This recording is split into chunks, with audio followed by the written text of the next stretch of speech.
નમસ્કાર, શો ટાઈમમાં આપનું સ્વાગત છે। ભાવનગર પોલીસ દ્વારા મોહરમ પર્વને અનુલક્ષીને તાજિયાના રૂટ ઉપર ફૂટ પેટ્રોલિંગ કરવામાં આવ્યું હતું।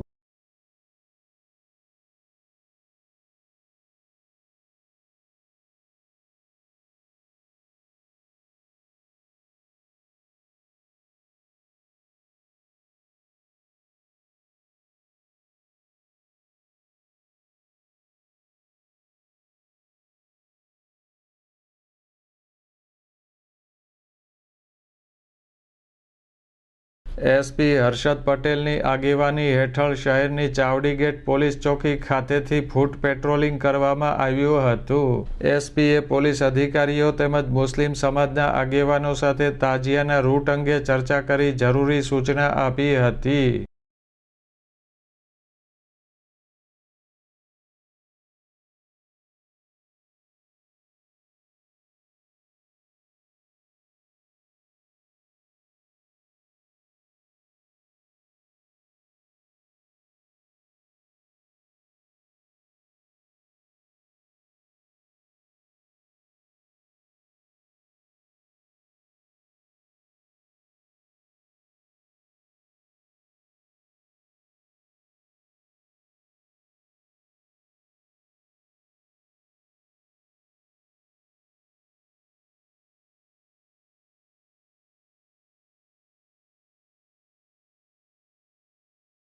એસપી, ડીવાયએસપી, શહેરના તમામ પોલીસ સ્ટેશનના અધિકારીઓ, એલસીબી, એસઓજી ટીમ તેમજ પોલીસ કર્મચારીઓ દ્વારા તાજિયાના રૂટ પર ફૂટ પેટ્રોલિંગ કરવામાં આવ્યું હતું।